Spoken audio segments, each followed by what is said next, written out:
So our today's topic is about is sex socially determined too, and then we will also talk about masculinity versus femininity, right? The dichotomy or binary division based on gender, right? So एक question है ना कि क्या sex जो है ये socially determined है या ये भी जो है सोसाइटी ने क्रिएट किया है या ये बायोलॉजिकल है, नेचुरल है। अमूमन आप लोगों की राय क्या है? काइंडली लेट मी नो जल्दी से लिखे कि आप लोगों के लिहाज से सेक्स क्या है, ये नेचुरल है, बायोलॉजिकल है, या जो है ये सोशल है, ये कल्चरल है, ये आपकी सोसाइटी ने आपको दिया है। जी, क्या आर्गुमेंट्स है आप लोगों के पास? जल्दी मुझे बता दे 1 मिनट में, then I will continue with introduction and I will give you my arguments as well. जी अच्छा, sex is biologically determined while gender is socially determined. Jenny Angel ने लिखा कि सेक्स जो है बायोलॉजिकल है और जेंडर जो है ये सोशल है। ठीक है, ये अमूमन यही राय पाई जाती है। बाकी बाकी स्टूडेंट्स क्या कहते हैं? बी क्विक, जल्दी लिखें, सोचे, जल्दी लिखें, शेयर योर आइडियाज। अच्छा, अगर हम देख लेना तो कन्वेंशनल व्यू तो यही पाई जाती है हमारे पास कि सेक्स जो है दैट इज बायोलॉजिकली डिटरमिन्ड, ये हमारी बायोलॉजी से रिलेटेड है। ठीक है, लेकिन जेंडर स्टडीज में जब हम पढ़ते हैं तो हम इस बात को थोड़ा सा स्क्रूटनाइज करते हैं, हम इसको भी थोड़ा सा तनकीद की नजर से देखते हैं और हम देखते हैं कि नहीं, ऐसा नहीं हो सकता, क्योंकि हमारे पास सिर्फ मर्द और औरतें नहीं है जिसको हमने बायोलॉजिकली डिटरमिन कहकर नॉर्मलाइज किया, बल्कि हमारे पास अब इंटरसेक्स भी है। ऐसे लोग भी हैं जो कि उनकी बायोलॉजी भी जो है कंफ्यूज है, पता ही नहीं चलता कि अब ये मर्द है या औरत है। ठीक है, वो इन दोनों की कैटेगरीज में आते ही नहीं है, तो फिर उनके किस कैटेगरी में डाल दे? तो फिर जाहिर बात है सोसाइटी उसको डिसाइड करती है। जैसे कि हिजड़ाज है, ठीक है, हम साउथ एशियन लोग ये लफ्ज यूज करते हैं हिजड़ा। ठीक है, या जो है गेज है, लेस्बियंस हैं। ठीक है, हमने उनको पाकिस्तान में उसके लिए थर्ड जेंडर का लफ्ज, तीसरी मखलूक जो है उसको कहा जाता है। ठीक है, अब ये तीसरी मखलूक, थर्ड जेंडर, ठीक है, या हिजड़ास जैसे अल्फाज, अब अगर इनको देखा जाए तो ये सोसाइटी ने दिए हैं, ये बायोलॉजिकल नहीं है। तो ये इन तमाम आर्गुमेंट से ये साबित होता है कि सिक्स जो है ये बायोलॉजिकल नहीं है, बल्कि सिक्स जो है जैसे मिशेल फुकार्ड ने कहा था कि ये भी जो है सोशली डिटरमिन्ड है। ठीक है, तो अगर आप पेपर में इस तरह आर्गुमेंट लिखोगे तो एग्जामिनर बड़ा इंप्रेस होगा और आपकी जो स्टडी है उससे भी मुतासिर होगा, और आपका जो आंसर है बाकी कैंडिडेट से बड़ा डिफरेंट होगा, क्योंकि बाकी कैंडिडेट्स तो शायद ये आर्गुमेंट दे रहे कि जनाब सिक्स जो है ये बायोलॉजिकल है और जेंडर जो है ये सोशल है, तो लिहाजा फिर वो ये क्रोमोसोम्स की बात लिखेंगे कि सेक्स इस तरह है कि मर्दों में एक्स वाई क्रोमोसोम्स होते हैं और फीमेल में जो है एक्स एक्स क्रोमोसोम्स होते हैं। मर्द का जेनेटेलिया जो है अलग होता है, फीमेल का जेनेटेलिया जो है अलग होता है। मर्द की दाढ़ी आती है, फीमेल की दाढ़ी नहीं आती। ठीक है, मर्द की आवाज भारी है, फीमेल की नहीं है। तो ये सारी चीजें, ये आवाज, ये जेनेटेलिया, ये एक्स वाई क्रोमोसोम, ये तो नेचुरल है, ये तो बायोलॉजिकल है। तो लिहाजा फिर सेक्स जो है, जब इन सारी चीजों से हम डिटरमिन करते हैं तो ये भी बायोलॉजिकल नेचुरल हो गया। तो इसमें सोसाइटी का किरदार नहीं है। लेकिन सोशल कंस्ट्रक्टिविस्ट जो है, सोशल कंस्ट्रक्शनिस्ट कहते हैं कि नहीं जनाब, ऐसा नहीं है, क्योंकि सेक्स जो है सिर्फ मेल और फीमेल के हद तक या एक्स वाई क्रोमोसोम्स के हद तक लिमिटेड नहीं है। अब ऐसे जेंडर हमारे पास मौजूद है जिसको हम इंटरसेक्स बोलते हैं, और वहां पर आप क्रोमोसोम्स के बुनियाद पर जो है उनकी जेंडर को या उनके सेक्स को जो है रिकॉग्नाइज या डिटरमिन नहीं कर सकते। फिर उनके लिए सोसाइटी अपने अल्फाज इस्तेमाल करती है। ठीक है, तो लिहाजा 6B लाइक जेंडर जो है वो भी सोशल है, वो भी सोसाइटी ने क्रिएट किया है। और उसमें एक आर्गुमेंट बटलर की भी है, और वो कहती हैं, उसका एक कोटेशन आप लोगों के साथ शेयर करता हूं कि sex is a social construct not biological fact. कि सेक्स जो है ये सोशल कंस्ट्रक्शन है और बायोलॉजिकल फैक्ट नहीं है। तो ये आपको ये सजेस्ट करता है that societal expectations may shape what we define as biological truths.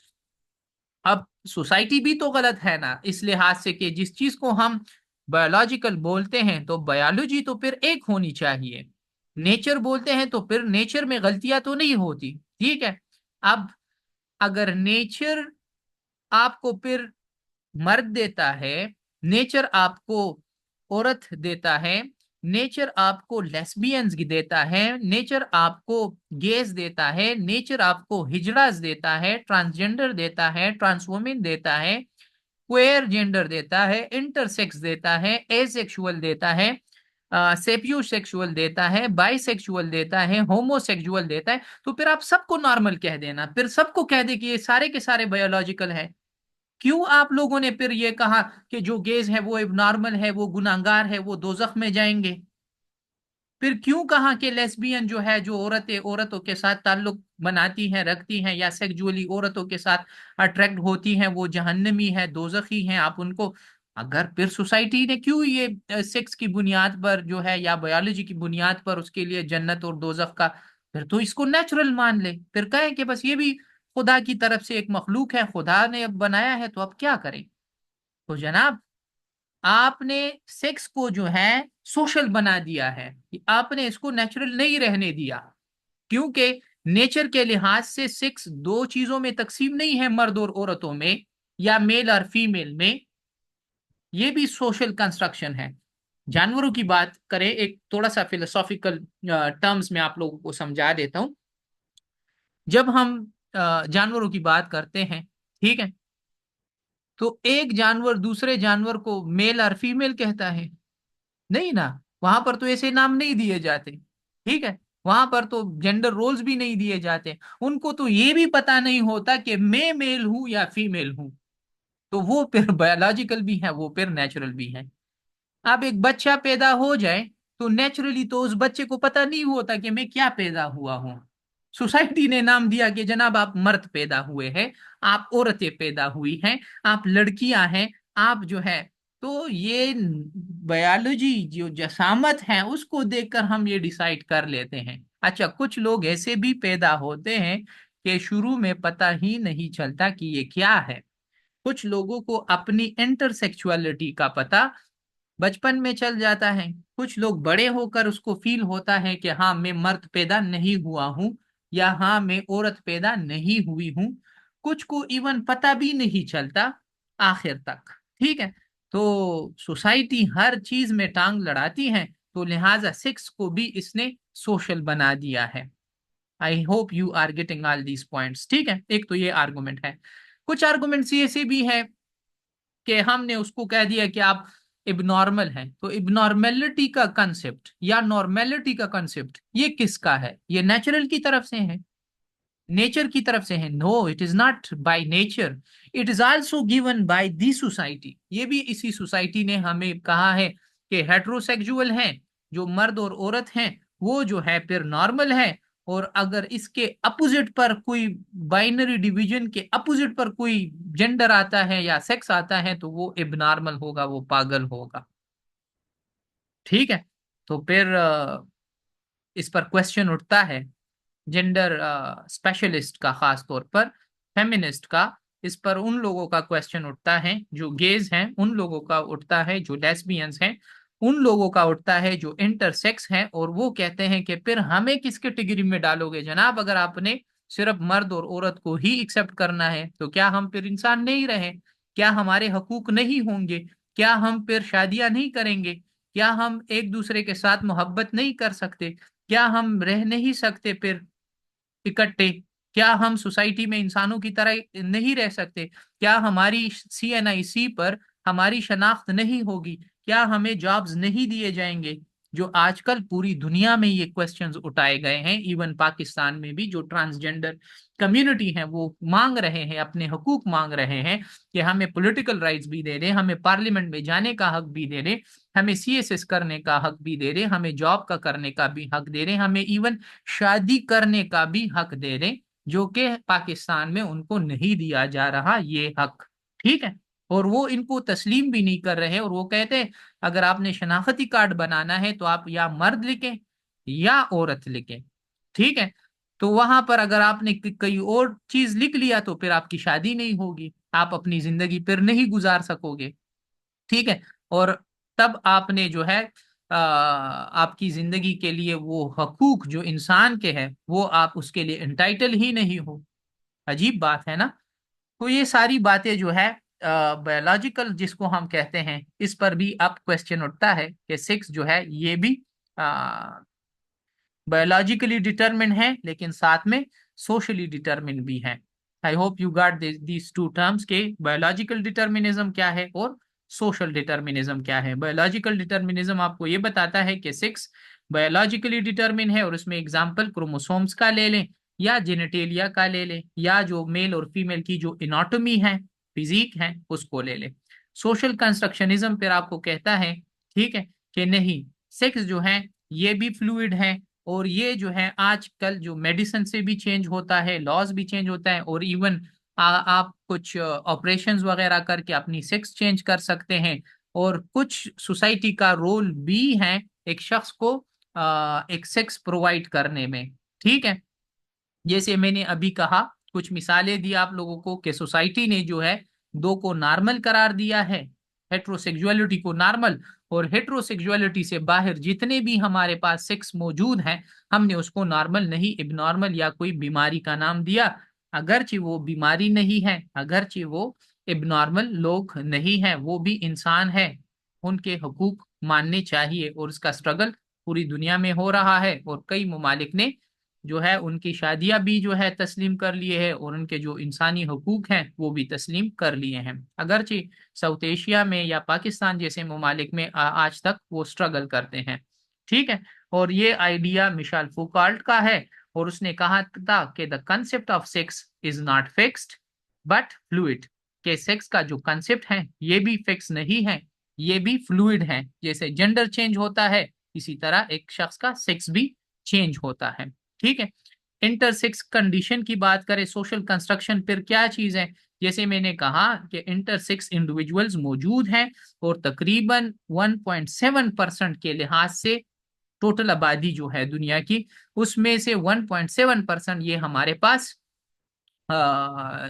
Intersect individual मौजूद हैं, जिनके फिजिकल और क्रोमोसोमल ट्रेड्स जो है वो नॉर्मल कैटेगरी में, जिसको हम मेल या फीमेल कहते हैं, उसमें नहीं आते। और ये एक सेक्सुअलॉजिस्ट है जिसका नाम है फॉस्टो स्टर्लिंग।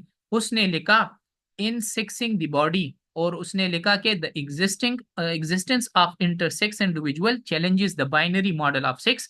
के इंटरसेक्स के मौजूद होना इस बात का सबूत है कि बाइनरी मॉडल ऑफ सेक्स जो सोसाइटी ने बनाया है ये ठीक नहीं है, इसके बाहर भी दुनिया मौजूद है। लिहाजा इस टर्म को या हेट्रोसेक्सुअलिटी को या बाइनरी डिवीजन को या डाइकोटोमी को हमने थोड़ा सा चैलेंज करना है, और इसमें अमेंडमेंट्स लानी लाजमी है। इसी तरह अगर आप लोग देख लें, सो gender verification in sports, sports में आप लोगों ने हालिया देखा कि उधर जो है ओलंपिक्स जब हो रहे थे तो उसमें जो एक औरत थी ईमान खालिफ, ठीक है, जो अपने मुखालिफ एक औरत के साथ जो है बॉक्सर थी आई थिंक, और उसको 46 सेकंड में जो है शिकस्त दे दी।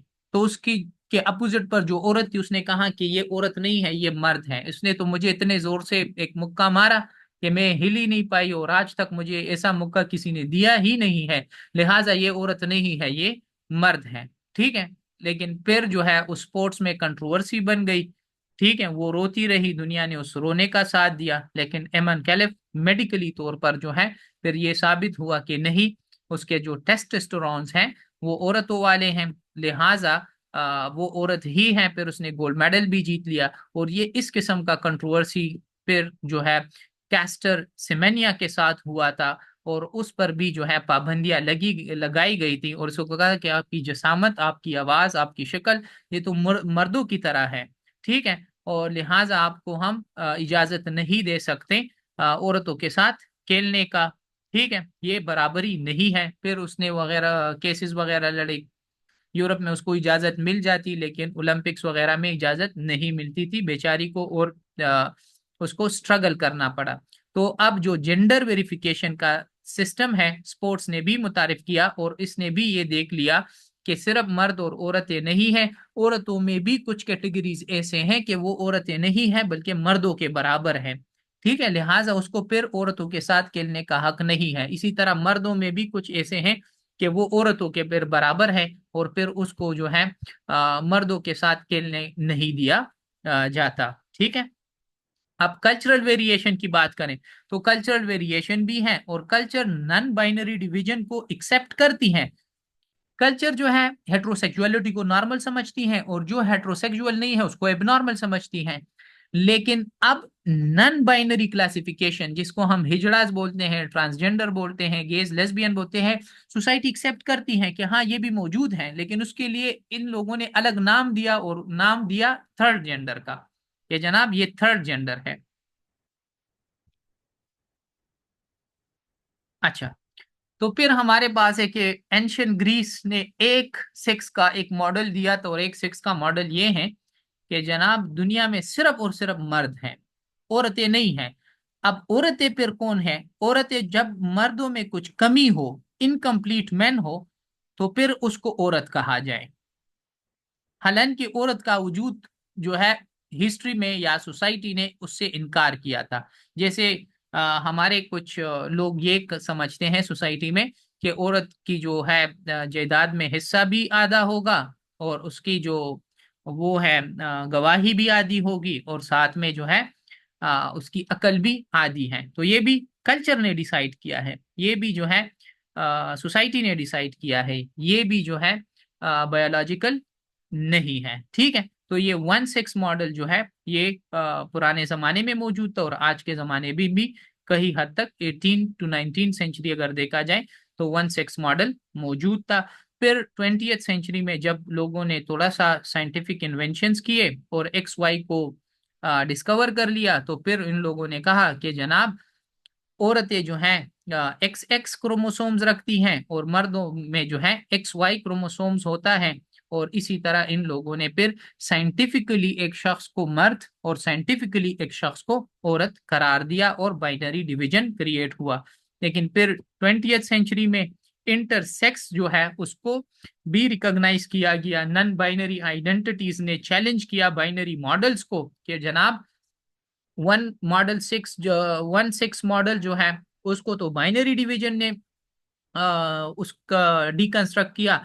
अब बाइनरी डिवीजन को फिर क्वेयर थियरिस्ट और जो है नॉन बाइनरी डिवीजन वाले और इंटरसेक्स या LGBTQ वालों ने चैलेंज किया कि नहीं, बाइनरी डिवीजन भी नॉर्मल नहीं है, या जो इसको प्रिरोगेटिव्स और या जो आप लोगों ने इसको नॉर्मलाइज करार दिया है, इसको भी चैलेंज कर दिया जाए, क्योंकि बाकी जो जेंडर या जो सेक्स मौजूद हैं वो भी इक्वली जो है डिजर्विंग है इन तमाम प्रिविलेजेस के जो कि हेट्रो सेक्सुअल को मिलते हैं।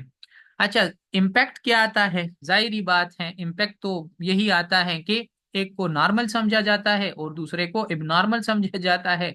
और जो इंटरसेक्स होते हैं या जो नॉन बाइनरी पीपल होते हैं, हम उनको कहते हैं कि आप मेडिकल इलाज करें, ठीक है, आप खुद को ठीक करें, आप में कुछ खराबी है। इसके बाद इंस्टीट्यूशनल री इन्फोर्समेंट आती हैं, ठीक है। Institution like medicine, law and education perpetuate binary social constructed sex categories, और उनको कई मसाइल पर होते हैं, ठीक है। अब और तालीम जो है सिर्फ मर्दों के लिए है, औरतों के लिए, इसमें थर्ड जेंडर जिसको हम कहते हैं उनके लिए कोई कैटेगरी नहीं बनाई गई है, ठीक है। तो जैसे आप कोई रेस्टोरेंट जाते हैं, आप कॉल करें, उनको कहें कि यहाँ पर मर्दों के लिए जगह है, वो आपको बताएगा कि हाँ है। आप उनको कहें कि यहाँ पर औरतों की बैठने की जगह है, वो भी आपको बताएगा कि हाँ है।